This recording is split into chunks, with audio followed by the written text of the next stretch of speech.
Good evening and welcome to the TalkWrite podcast. I'm your host, Wayne Stinnett, and tonight my co-host, Nick Sullivan, is on the road. He spent the holidays with his mother in Tennessee, and he is probably somewhere in Pennsylvania right now. And he promised he'd be tuning in. So, hey, Nick, welcome to Pennsylvania Construction. Oh, now I got to mute this. Hang on. You got to mute your YouTube. My co-host, Nick Sullivan, is on the road. He spent the holidays with his mother in Tennessee, and he is probably now you can just hear me doing it all over again. Take over, Don.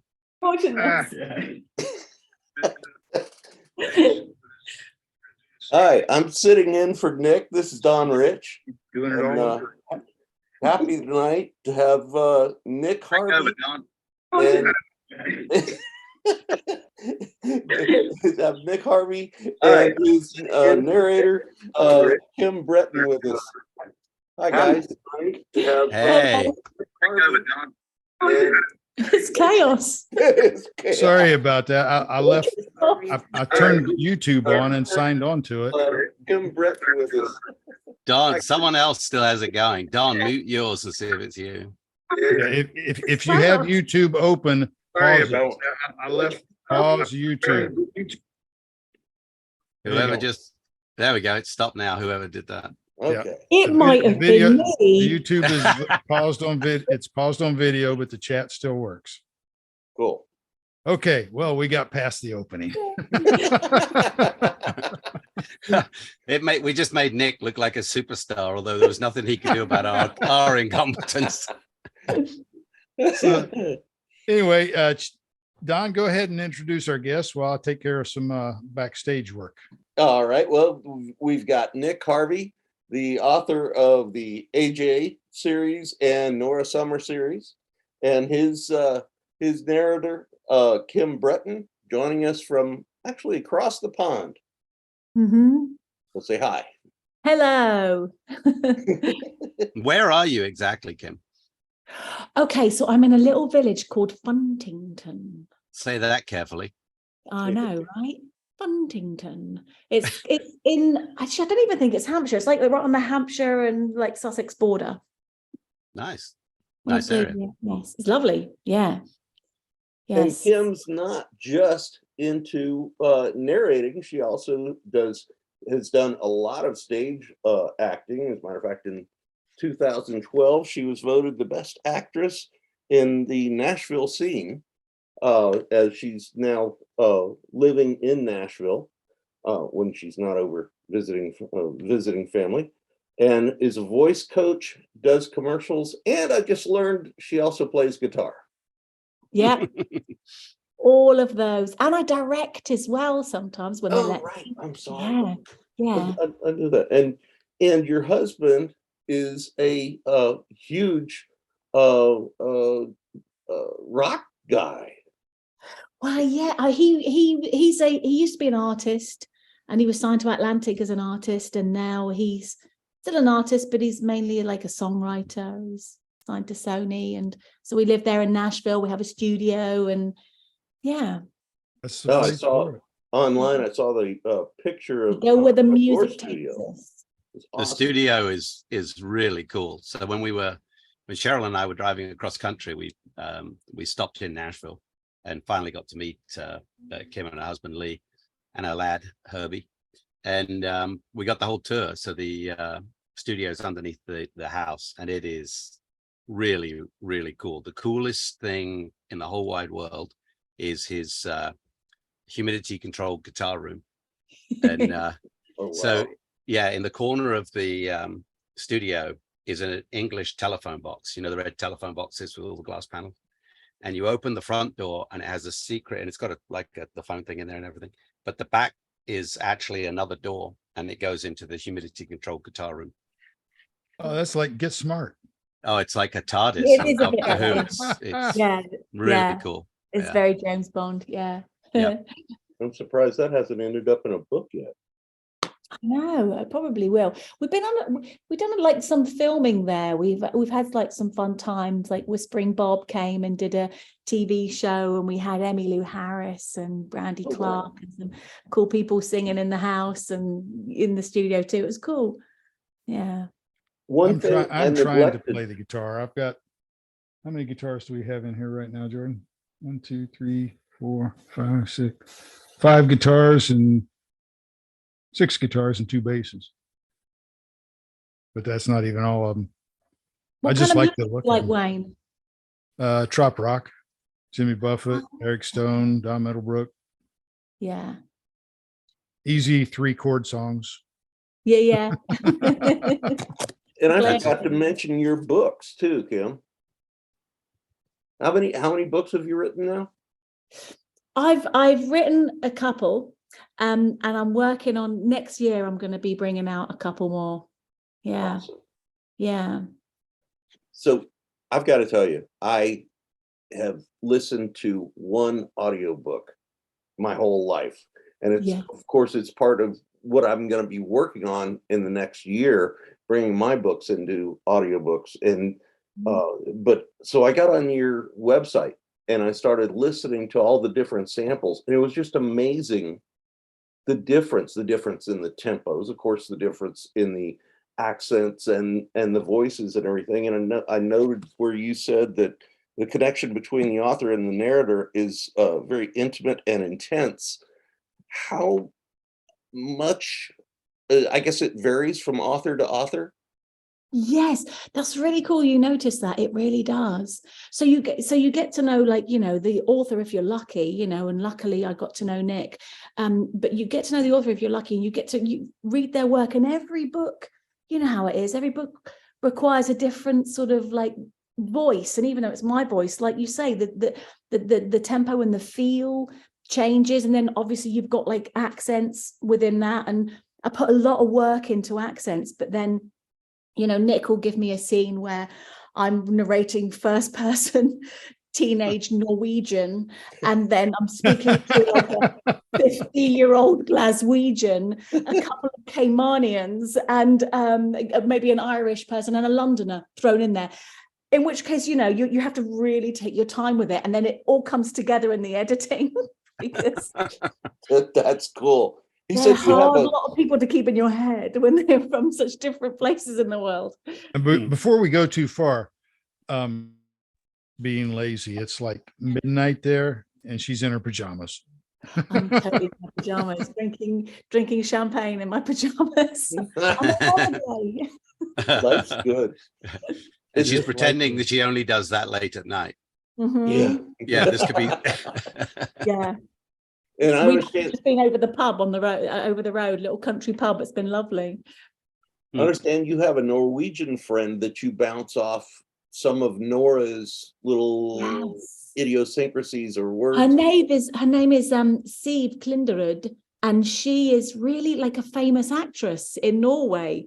But when she comes over here, nobody knows that she's like so famous over in Norway. And she also does voiceovers, and we've known each other since we were 19 years old, and we were at drama school together. Wow. And so it's mainly swear words. So thanks for that, Nick. So I'll email Siv and I'll be like, how do I say this? And she's like, you really want to say that?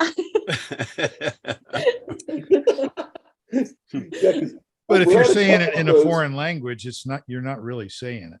Exactly. Yes, that's very true. Yeah. But my son has a much better Norwegian accent than I do. Shout something Norwegian. It's been so long. Go on, anything. Jeg og en gutten drikker øl. That was pretty good. Yeah, he's got that little like that I don't really have. I don't know. You do pretty good. With the different paces that you or tempos as from book to book, from author to author, does that just come to you, or is that something that's more guided by each of the authors you work with? Yeah, so you kind of like you speak to the author and you read the book and you get like a feel for it, and then you go, okay, this is this requires me to be like, more fast paced. So, with Nick's stuff, it's like you have like action sequences where you're really, really fast. But there's no like love or anything like, we're not doing romance where it's a completely different kind of read, and a different listener, I think, as well. So like if you're doing a romance book, you tend to be a little gentler and the voice is less dramatic.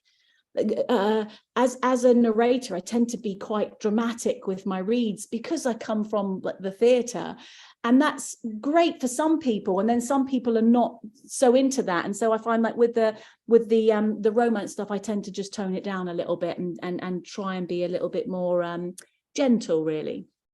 So, how many times do you read a book before you start the process? Gosh, it really depends. So I always dip in, and I always like look for like common characters. If I know a character is in it a lot, then I know that I have to really know this character and know their voice.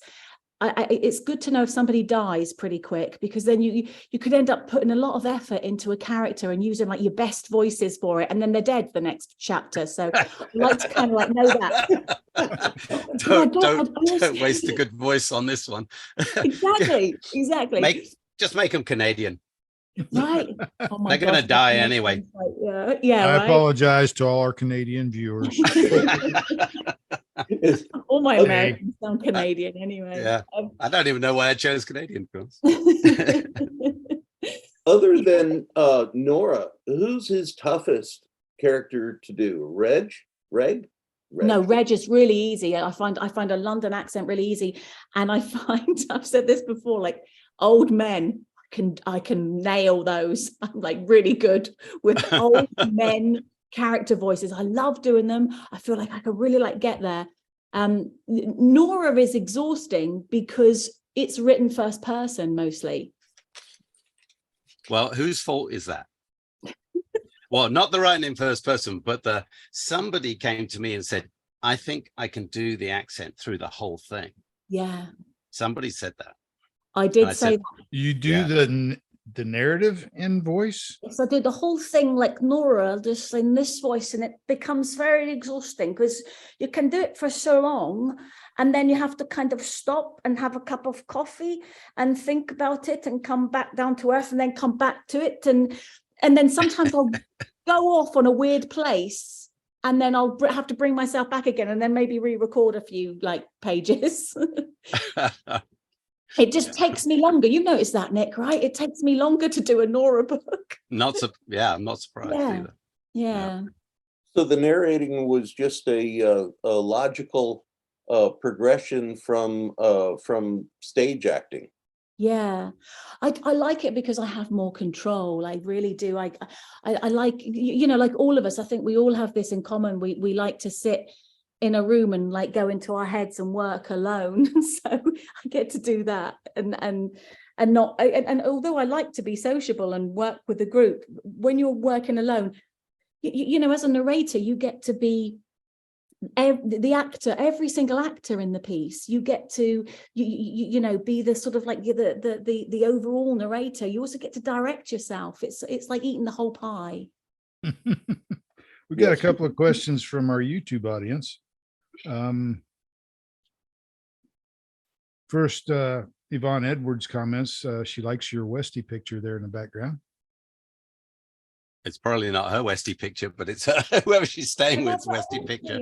Not me. Oh yeah, it was a Christmas card, but I do have a Westie. It's a Christmas card. Okay. Yes. And then Travis asks, how do you develop each character's voice in quote marks? Yeah, that's a good question. Do you and Nick talk about it beforehand, Yes. or does he give you notes? Or because we do, Nick Sullivan and I do a lot of back and forth on characters, and I used to try to pick characters to make it difficult for him, and then I learned it would sound a whole lot better if he helped me, and I used characters with voices that he could do really well. Yeah. And so, how do you guys do it? We work really closely, and Nick will send me, like, if he's got inspirational photographs, and we'll talk about, like, you know, if you were to cast this using kind of movie stars that I could know or could look up, and then I'll open on my I'll have various pages open with like YouTube things of that actor speaking. And then when that character is doing a scene, I'll have a little listen to that actor, and then I'll kind of tune in. And I think as a listener, you don't notice huge differences, but you notice enough to know it's a different person speaking, and that's all we can create, because you know, it's Nick's story first and foremost.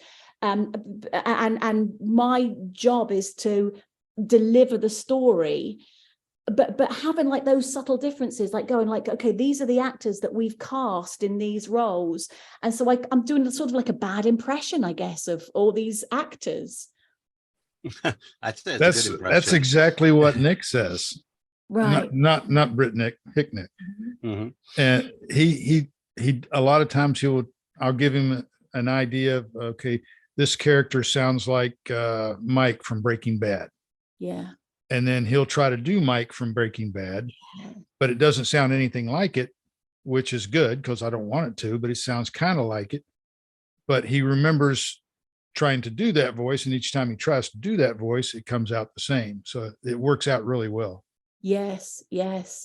We talk about it less as we go on, quite honestly. I mean, I trust Kim completely. So and in the AJ series, we're catching up because we started late.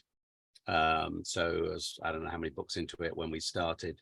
And so we're catching up. So you've just done number 7, I think, and going on to 8. I think I'm about to do 8. I think that's right. Yeah. Next month, yeah. But then the Nora series we've stayed current with.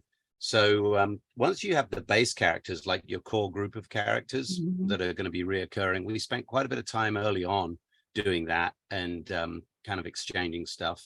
And I think I've said this the last time we were on the show with AJ, I didn't have a voice in my head, and I was actually struggling with it to hear her voice in my head. And when Kim did the sample of it, I went, well, that's not what I had in mind, and it's perfect. So it's it's important to give the narrator, I think, that kind of freedom in a lot of cases. And by the description in the book, she has an idea if he's from Scotland, from England. And then when they're from England, she'll mix them, like she was saying earlier, she'll mix those accents up a little bit. So you don't have two guys that sound exactly the same. Like in Valley of the Rays that you just did, there's a part of the story is these 3 friends that are on Grand Cayman on holiday together. So they could all sound the same, right? Because they're all probably from the same area of the country. So she had to mix it up a little bit, and brilliant. And actually, Russell, the character Russell, you made from the north of England, it's so funny. It's brilliant. Now, that character is based on a friend of mine called Russell. But he's not Northern. He's not from the North of England. So I can't wait for him to listen to it. How many are there? Is there a large variety of accents within England? Massive number.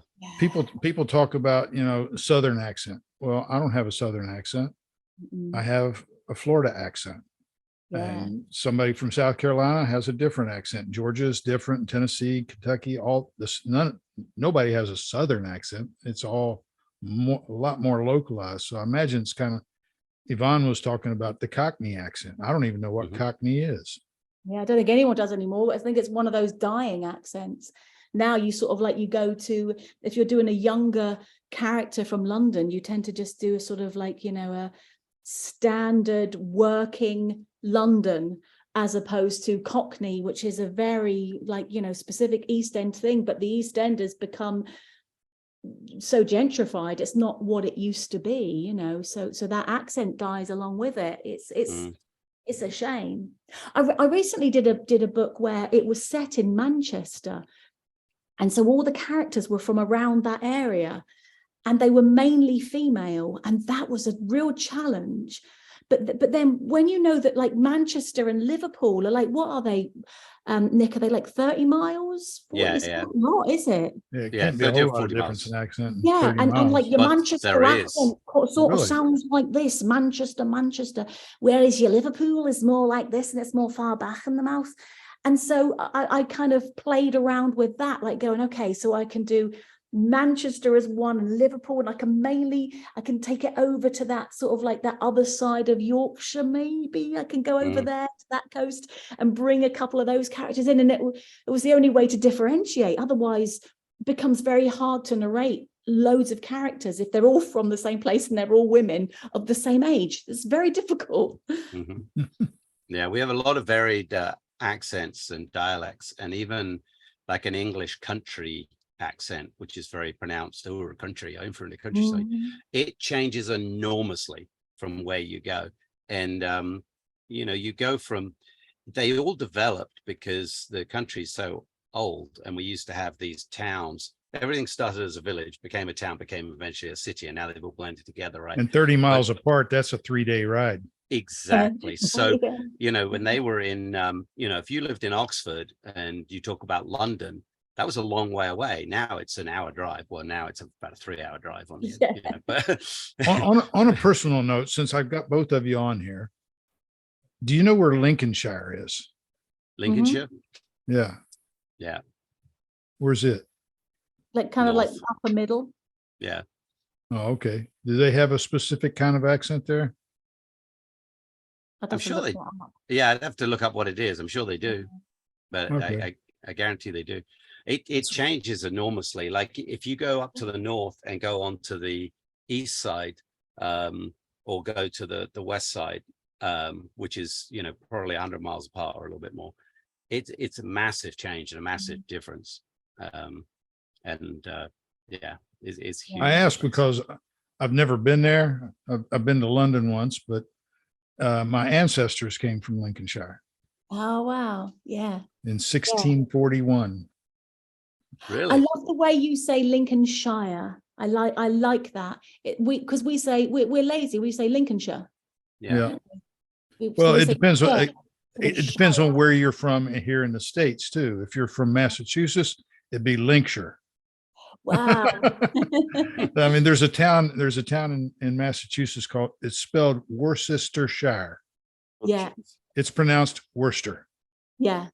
Yeah. Same in England, Worcester. Yeah. Like Worcester sauce. Do you say Worcester sauce or do you say Worcestershire sauce? Worcestershire. I say Worcester sauce. Worcestershire. Really All lazy. rhyming. Yeah. But it's spelled Worcestershire. Mm-hmm. Words. It's, I mean, the same word can be written in the case of neighbor and color, written differently, definitely pronounced differently, and the accents. That's what makes audiobooks so cool. Yeah. But I'm like Don, I don't listen to audiobooks. I've listened to my own audiobooks as I critique Nick's narration. But other than that, I've never listened to a full audiobook. I don't have that kind of time. I don't have time to read anymore. Yeah, right. I don't think any of us do, right? I struggle. Busy. Yeah, I struggle with reading, and we all try and read each other's stuff, so it makes it you're tricky to fit it all in. And well, Don reads lightning fast, but I can't. I really find it hard to listen to audiobooks. It's not the way I consume a book. I need to read it. That's good advertising for your business, Kim. Oh no, No, that's the truth though. I want to absorb the book and then see the characters in my own mind. Yeah. And sometimes the narrator can get in the way of that sometimes, can't they? Or it's going too fast, or you're doing something and you miss a little bit and then you have to rewind. And I find that, you know. Well, like Nick said, when Nick Sullivan narrated first audition for my book, I had this voice of Rusty Thurman, the bar owner, and I had this voice in my head, and his voice wasn't anything close to it, but it blew mine out of the water. And I closed the auditions right after hearing that, and he's been my narrator ever since. Got a couple more questions here on YouTube. Let's see, where was I? Travis asked, how did you become a narrator? You started out in acting and then voice acting and voiceovers? Yeah, I think it's a natural progression because I'm in a house with a recording studio, and I've always, like being a musician as well, I've dabbled in recording. So I had a knowledge of how to do it, and loving story and storytelling. And it was just a case of putting them together and having the patience to figure it out, because there's so much technical stuff you have to get through. And so it took me a couple of months of really playing with it and figuring out how I did this. And now I'm so fast. So before, like a finished hour of audio would take me about 7 hours to do one finished hour. And now it's easily on a good day, it's 2.5, and on a not so good, it's maybe 3. That's pretty good. I'm pretty pleased. One thing about when you start doing audiobooks, and for Don, who hasn't started yet, this is, I think it'd be interesting to see what Wayne thinks about it, but it changed the way I write. Yeah, So, I've said that many, many times. Yeah, I hear Kim's version of my characters in my head. And even when I come in with a new character, I start hearing what I think Kim will do with that character. And so I'll write down, Reg or AJ or Nora, whoever might be saying something, and then I'll be like, I can hear it. I can hear it. And it's like, no, she wouldn't say it like that. She said it like this. Oh, wow. And you end up changing it a little bit. And it's really cool, because I think it makes, I think it improves my writing. And Nick started narrating mine after I had 5 or 6 published, and it totally changed the way I wrote the 7th, 8th, 9th, and through the 25th, 32nd or something like that. But yeah, it's most definitely, and you'll find this out, Don, when you get your narrator and start getting into it, it will change the way you write. I'm terrified of the process of trying to find the right voice for the characters. I didn't find it that bad, to be honest. I was intimidated with it felt like it was a huge mountain, because for me, I went on ACX and listened through all the auditions, and they have a filter, you can narrow it down. So, by the kind of voice you want and all that kind of thing. And then you start listening to them, and it takes a little bit because you get saturated with that. But I was able to narrow it down to 2 people in a reasonable time frame. I actually was concerned that I had found 2 that I really liked that quickly. And then you have them do a sample, you send something to them and they do a sample piece. And it make sure that what you send to them is something that is definitely has your main character, as many of your main characters as possible, and more than just one. You want at least 4 different characters, so you can hear 4 different voices plus the narrative. And doing getting them to do a little more, like a big ask is okay, because then that also lets you know the kind of the character of the person that you're about to work with, and whether you can work together, and whether they're going to commit to you and you're going to have a good working relationship. Yeah. So you can say, I'm going to need to hear 5 minutes. That's not a big ask for a narrator. When you're in that kind of that shortlist mode, I'll quite happily do 5-10 minutes, because you want to make sure that you have you're going to have a good relationship. Gotcha. I mean, how many? And the other thing is to get some good headphones so that you can really listen to the sound, because sometimes you want to make sure that you've got somebody who is recording themselves well and understands how to record themselves. And most people do, but there are, maybe people who are just starting out maybe need a little bit more time to figure out their system, but make sure it's not poppy or echoey in the room, that there's a good professional sound quality. I bought really, really nice headphones just for that. I wanted to hear all the sound, all the background noises, all the pops, all the hisses, the breathing, everything. And so far, 32 books once. Nick has had one errant sound in 32 books. Yeah. Wow. That's That's over amazing. 2.5 million words. Yeah. That's pretty good. Yeah, my headphones, I just asked Nick Sullivan, what should I get? And he said these, and they weren't, crazy expensive ones. And yeah, Yeah, so they that's what don't I've have to used. be now, do they? Like you can get like you just have to know what you're getting, and it has to be able to hear everything, and make Yeah. sure there's no background noise. Yeah. Okay, backing up a little bit, Yvonne asked earlier, she says, then it is tiring to narrate a book, like physically tiring. Yeah. But Yeah, yeah, I mean, absolutely. you're sitting in a confined space for, I'm assuming, at least 3 or 4 hours with breaks every hour, maybe. So, Yeah, for me, it's all day. Sometimes I'm in there until 2 a.m. I'm oh, in my wow. cupboard. I say I live in a cupboard. Nick does the same. He sends the books to me in fourths. Yeah. Oh, okay. He'll send me the first, if it's going to be 8 hours, he'll send me the first 2 hours. Then the next day, while he's recording the second 2 hours, I'm quality checking the first 2 hours. So by Yeah. the time we get done in 4 days, on that 5th day, it's ready to go.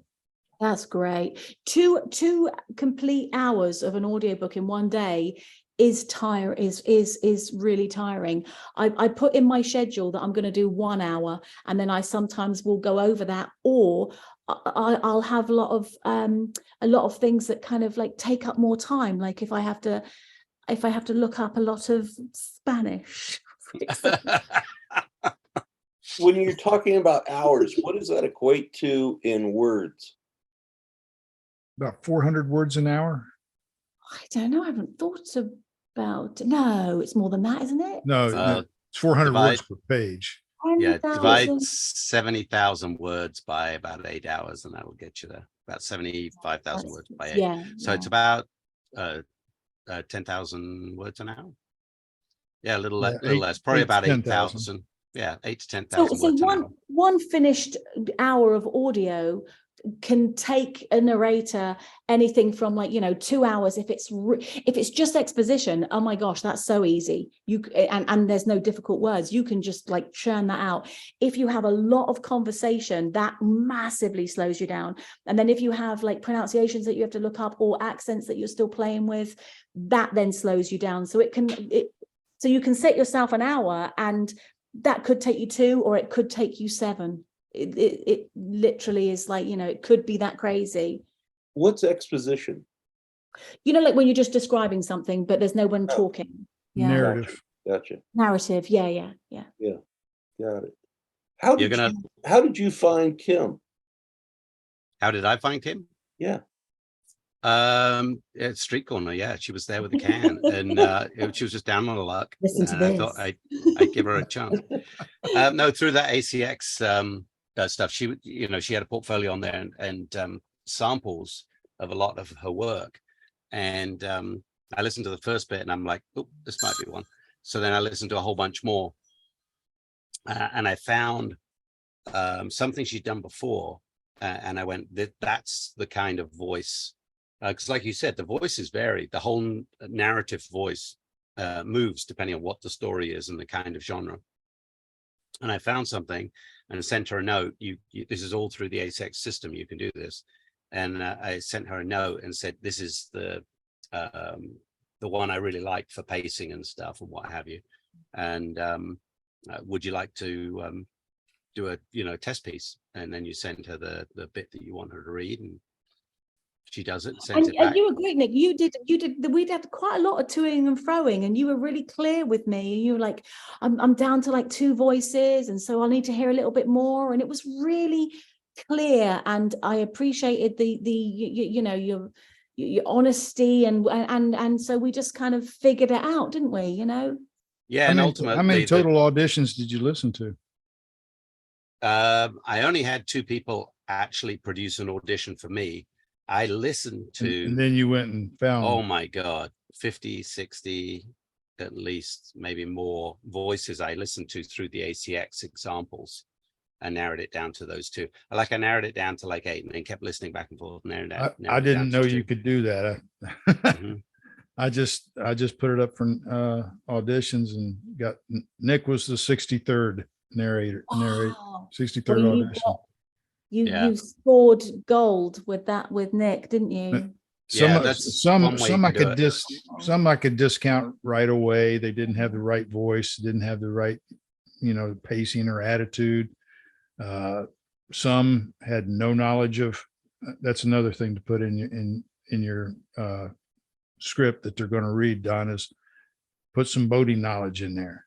If Yeah. they pronounce bow line, just pass, because they're I gonna did really that. struggle. What was the other one? There was that really obvious one that I got so horribly wrong. Was it like that step thing? What's that? Oh, what was it? I remember now. Yeah. I It's know what a you're word talking that about. I really should know. Yeah, I can't remember what it was now, but yeah. But that's what the QC check's for, right? So, and that Yeah. stuff narrows down really quickly. So, there's not that many varied terms that we use at the end of the day. There's probably 40 of them or 30 of them, whatever it is. So after you've done a few, you've got it figured out. That's one thing is, if I have to go back to Kim and say, hey, no, this is pronounced this way, that's it. She gets it every time after that. So But at least have the word gunnel in the script. That yeah, was the word. Gunnel. I said Gunnel. Gunwell. I did. yeah, that. she said Gunwell. Yeah. I Yeah. did that. But you I know laughed what's my ass Most off. people, unless you're a boater, you don't know this. Yeah. And But it's lovely. I we love write learning tropical, things. we write sea adventure fiction. So the narrator has to be knowledgeable in boating Get there fast. or educated. or Yeah. educated.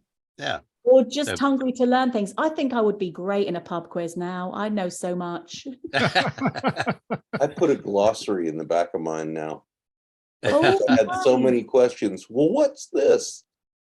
You should get your narrator to read the glossary as well. That'd be fun. Mm. There's a word that is spelled FORECASTLE. Okay. Yep. I'd need to write that down. I'm sorry. It's spelled forecastle, but it's pronounced forecastle. Folks, Oh, I haven't done that. We haven't done that one yet. No, but you And will. Okay. Yes, Normally that's- normally Ready. it's got two apostrophes in it. Mhm. FO'C''SAL. Yeah, the new one that's coming out that you'll do, because we're behind in the AJ series, you'll catch up to it probably, hopefully at the end of this Hopefully year. sooner than last year. Yeah, hopefully. But it's Anchor She's Point, on- and it's she's got a on the- whole. She's on the 5th AJ book. No, No, 7th or 8th. 8th, I think. you just did 8th? 7th, and you're about to do the 8th. That's the 8th. Yeah, And Yeah, how you many just did are there Valley now? of the There's 13 comes out next week. okay. Yeah, which is Anchor Point, which is half of it's set in the early 1700s. So yeah, you got some good stuff. I'm afraid there are some Spanish in there. Oh, But my there's lots of last English. one I had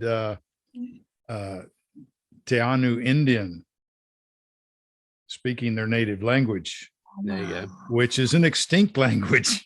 Yeah. Well, That's a that's- challenge. There's not many people know that they're reading it wrong. You could read it however the heck you wanted. And there's only exactly. like, who's going to call in and say, hey, There's only 14 people in the world that speak Teanu or yeah, there you go. Ta'in. I don't know how it's pronounced. wind talkers. Yeah. Yeah. Yeah. Let's see. What else? Okay. We've gone over the 30 minutes. Yes, we have. Woohoo. You want to talk about some of your merchandise you've got coming out? Sure. Can do. Yeah. Wayne's to blame for me doing merchandise because he showed me ages ago that, hey, it's easy. I do it through this thing. So then I got all carried away with it. So I do stuff like these.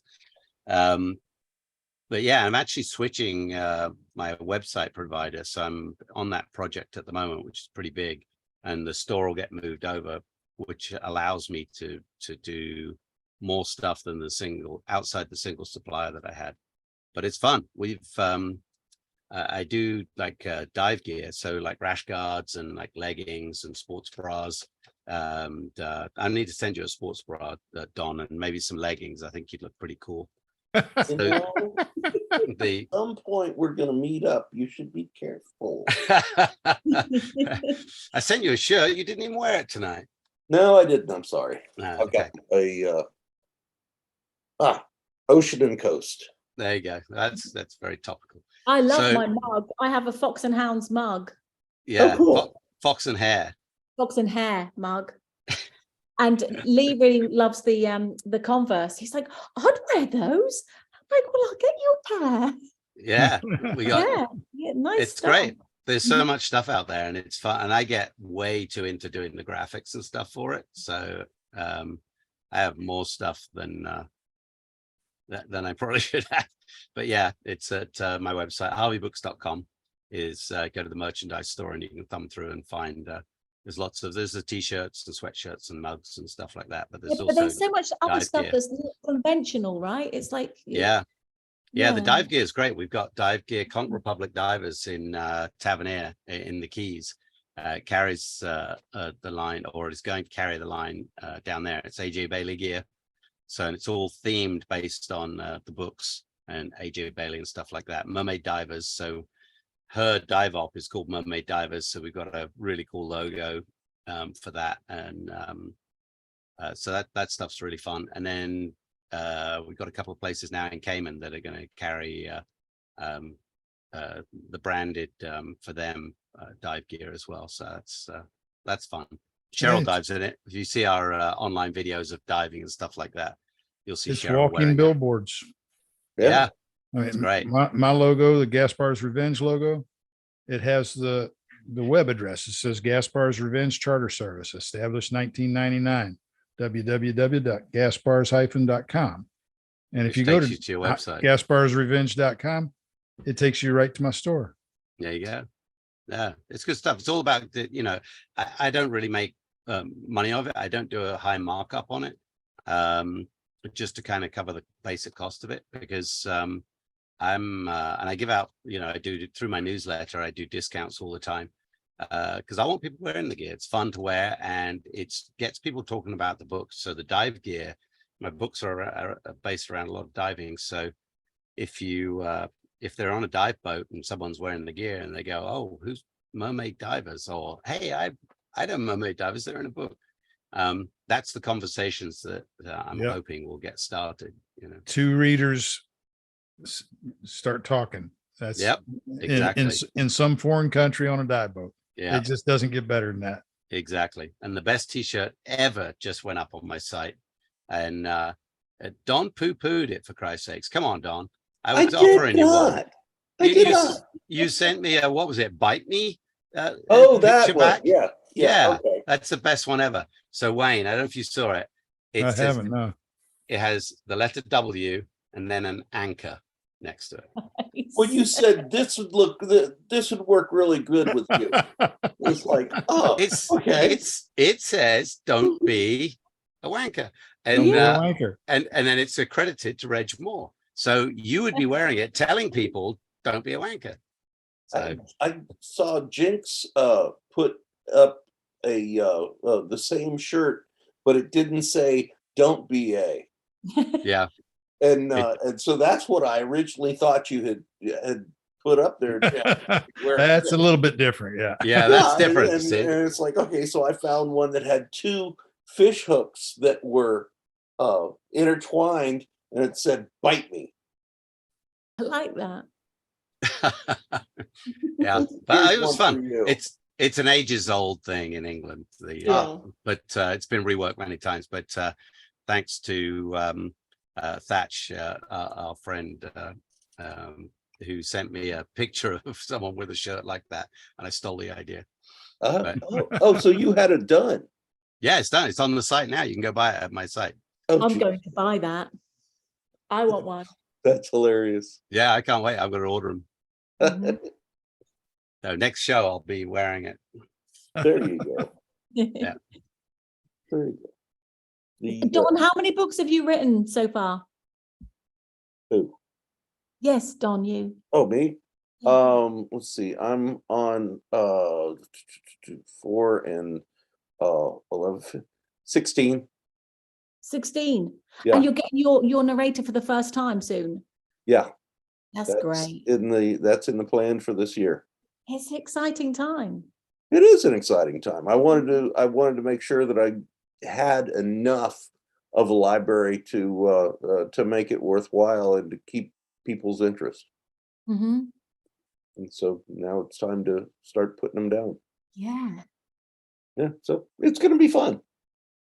Interesting year ahead. Yeah, then- I think 2023 is going to be a lot of fun for a lot of us.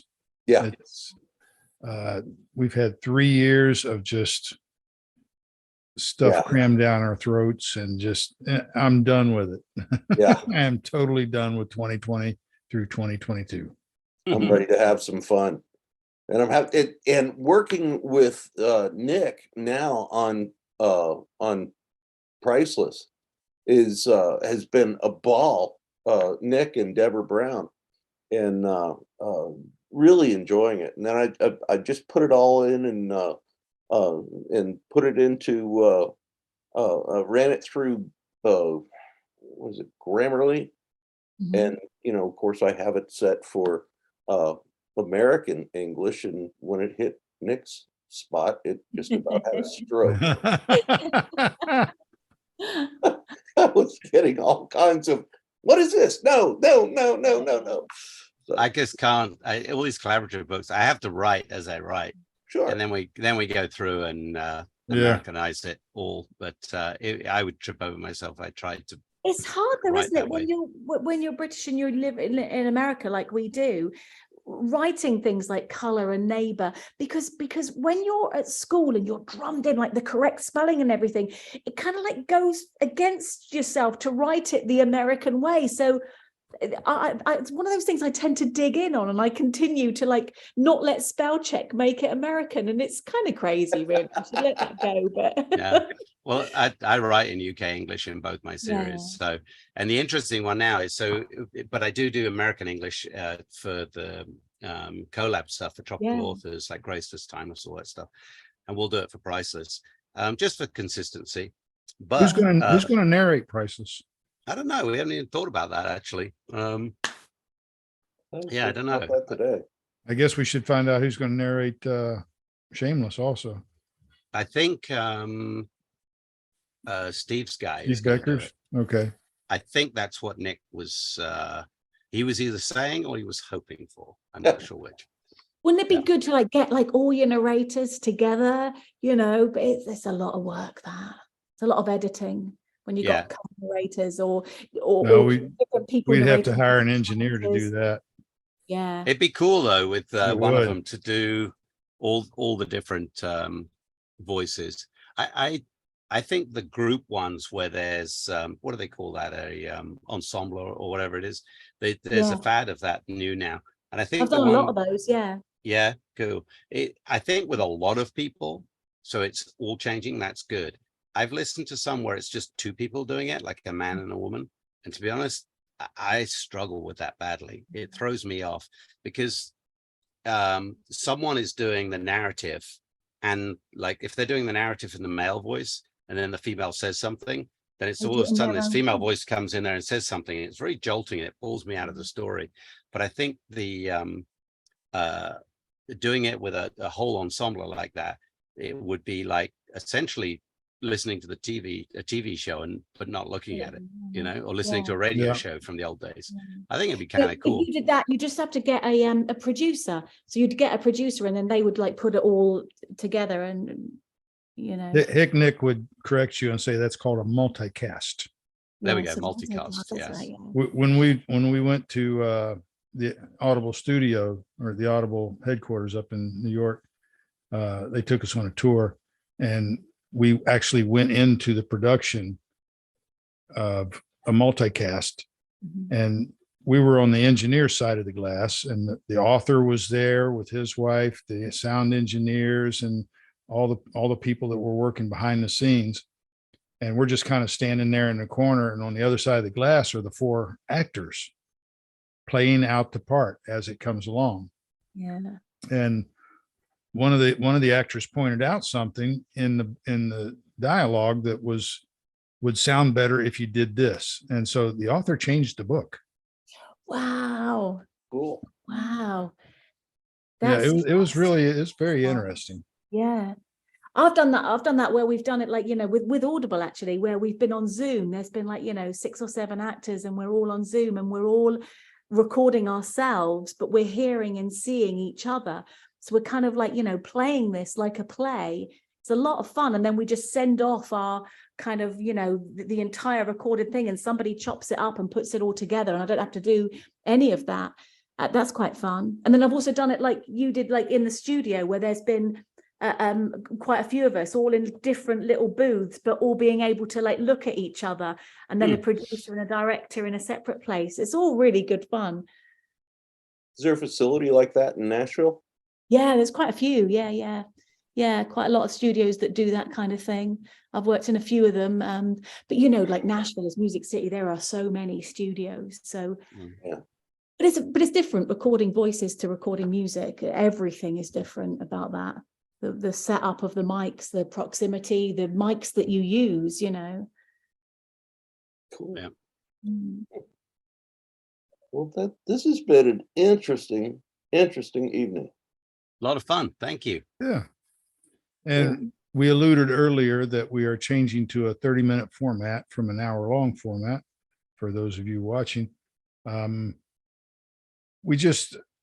We think it's going to find, we think we're going to find it a lot easier, and we might get a little faster at things if we have to cram it all in. But sometimes we're going to go an hour, like tonight. We're already 52 minutes in and on a half-hour show. So we're in overtime. But I don't see any more questions on YouTube. We had some questions about where to go and eat Yeah, and I see saw things in that. Key Largo, which we answered. Cheryl's in there too. I mean, how long are they going to be there for? Because there are a lot of good restaurants. Oh my God. Yeah. There's a lot of good stuff. So yeah. So anyway, thank you guys for being on here. And Kim, again, it's a pleasure to have you. Thanks for And having me. It's been a pleasure being here. Thank you. sorry to keep you up so late. What time is That's it there all right. now? 12:20? Yes, 12:30. Way past your bedtime. Champagne. Nick told me that you were trying to stay on Central Time anyway, so you won't have that much jet lag. I've not been going to bed before 1:30 anyway, so. All right. Well, thank you both for being on here. And as always, next show will be February. What's the next show in February, Jordan? And February 7th. And what is it? Oh, yeah. Reedsy is going to be with us next month. Ricardo Fayette with Reedsy, with a bunch of new gadgets and toys for authors. And that's going to be a lot of fun. I'd like to thank our sponsors, Down Island Publishing, Aurora Publicity, Pirate Radio.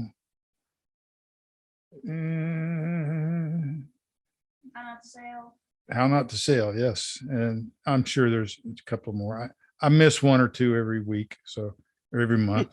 So anyway, thank you guys for being on with us. And for all you watching, thanks for hanging out with us. And thanks for the great questions. Cool. Good night, everybody. Thank you, everyone.